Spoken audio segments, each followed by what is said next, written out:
Hello students, welcome to SST class.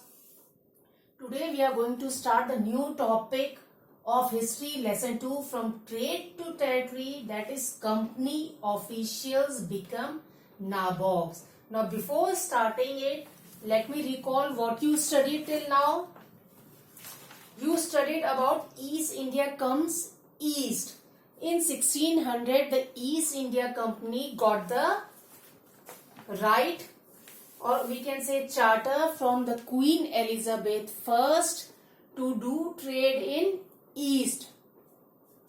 But along with it, there were many other. Only the Britishers, or we can say from England, they did not get any competition. Any other company will come and trade. But during that time, there were all other European countries also, we can say, like Dutch, French, Portuguese, which also wanted to trade in East. So the main aim of East India Company was to buy cheap good and sell it in higher prices. But when other companies also came, so fighting started, and other people, other companies also wanted to do the trade in the same thing.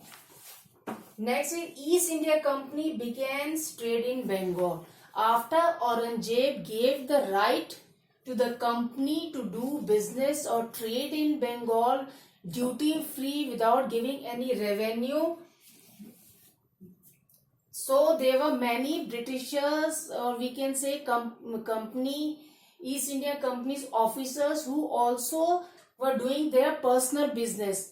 But Aurangzeb gave right to East India Company only to do business without duty free. It did not give right to other East India Company official to do business without giving any tax.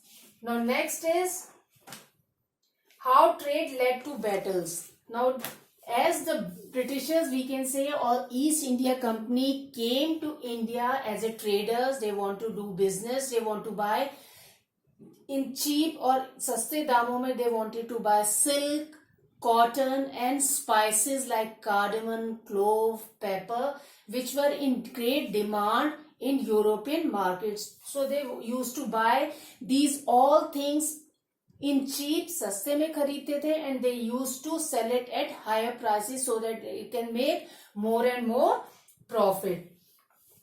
Now, when in the Battle of Plassey, where Sirajuddaulah was the Nawab of Bengal, East India Company wanted such Nawab in Bengal who was, या वो जो एक puppet की तरह काम करे, जो उनके इशारे में जो वो बोले वो वैसे ही काम करे. But Sirajuddaulah was not a puppet. Then Robert Clive, who led the army, or who was the leader of the East India Company, who led the army against the Sirajuddaulah and fought a war in Battle of Plassey, in which Sirajuddaulah was defeated because Mir Jafar, who was the commander of Sirajuddaulah army, did not support Sirajuddaulah, because Robert Clive had promised Mir Jafar that if he will support East India Company, then they will make him a Nawab.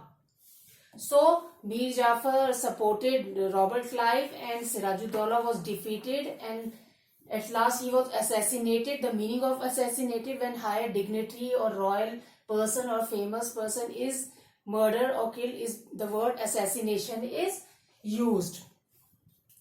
Now the Mir Jafar became the Nawab of Bengal, and he was like a puppet of East India Company. But the main aim of East India Company was to earn revenue, or to get more and more revenue, so that they could buy things, or to maintain their army, or to incur all the expenditure which they were having to maintain East India Company, so that they can, जो भी सारा खर्चा था वो सारा वो कहाँ से हो, जो बंगाल से जो उन्हें रेवेन्यू मिल रहा था, क्योंकि उन्हें दीवानी मिल गई थी अब बंगाल की, तो जितना भी रेवेन्यू या टैक्स या पैसे आ रहा था वो सारा वो अपने पे खर्च कर रहे थे. अपने ट्रूप्स के ऊपर जो भी खर्चा हो रहा था, या जो भी चीजें उन्हें यहाँ से खरीदनी पड़ती थी गुड्स को, उस पे वो सारा जो भी रेवेन्यू था उसमें वो खर्च करते थे. Now our next heading is companies official became nabobs. How do companies official और East India officials were called nabobs? जब हम नवाब वर्ड को इंग्लिसाइज्ड वे में बोला जाता है तो उसका प्रोनाउंसिएशन होता है नाबॉब्स. Clear?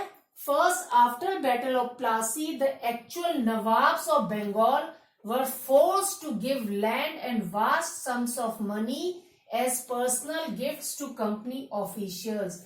After Battle of Plassey, in which Sirajuddaulah was defeated and Mir Jafar became the Nawab of Bengal. Clear? Now the Nawabs of Bengal were forced, उन्हें जबरदस्ती बोला जाता था कि वो लैंड या बहुत सारा पैसा एज ए गिफ्ट किसे दे? कंपनी ऑफिशियल्स को. Robert Clive made good Fortune in India and Robert Clive ने इसी तरीके से बहुत सारी धन दौलत इकट्ठी कर ली. He came India in 1743. He came in India in 1743 at a very young age and left India in 1767.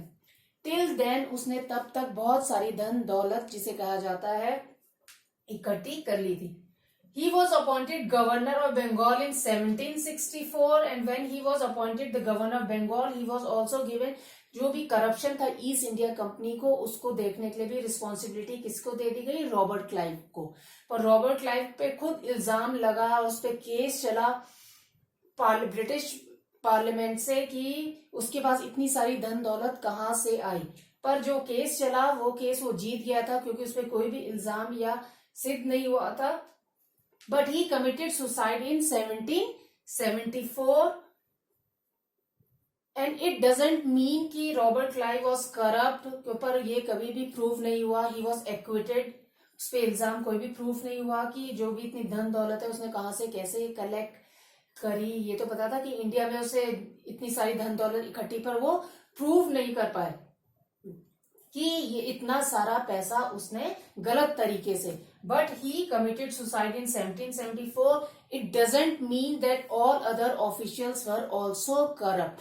Many officials also earned or collected huge amount of money, and when they earned this money and returned with this wealth back to their country, they flaunted. उसे वहां पे उन्होंने वहां जाके धन दौलत को ऐशो आराम की जिंदगी व्यतीत करी या उसे खूब शान शौकत अपनी दिखाई, जो भी पैसा धन दौलत उन्होंने इंडिया में अर्न करी. सो दे वर कॉल्ड नाबॉब्स. और फिर उन्हीं को ये इंग्लिसाइज वर्ड में क्या बोला जाता था? ईस्ट इंडिया कंपनी के जो ऑफिसर्स थे नाबॉब्स, जिसको इंडिया में जिस वर्ड को बोला जाता है नवाब, क्योंकि जब वो उस तरीके से उस एक्सेंट से बोलते थे तो नवाब वर्ड कैसे सुनाई देता था?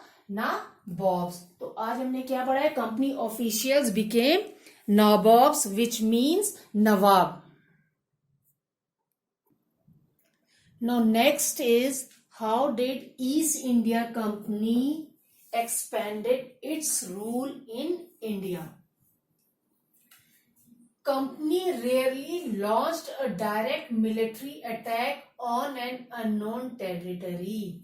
East India Company never launched a direct attack or we can say military attack on an unknown territory.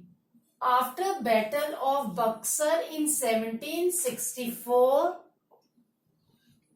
the company, we are talking about the East India Company, appointed residents. These residents were agents of East India Company who used to work for East India Company and used to interfere in the internal matters of the Indian states. Through these resident, East India Company started interfering in the internal affairs of the Indian states. East India Company tried to decide who was the successor of the throne. Through these resident, East India Companies tried to decide who was to be successor of any throne or any area or any kingdom, and who will be appointed to the administrative post. So East India Company started interfering in the internal matters of the Indian states through resident by deciding who will be the successor of the throne and who will be appointed in the administrative post. Next was subsidiary alliance. Now, what is subsidiary alliance? Through this alliance, East India Company make that whosoever Indian territory cannot keep their own army. If they needed any army for their protection or force for their protection, the company will provide it, and the force which the company will provide will be called subsidiary force, and for it the ruler have to pay for it. If the ruler fails to pay for it, then the part of the territory will be taken as a penalty. And now again, what was subsidiary alliance?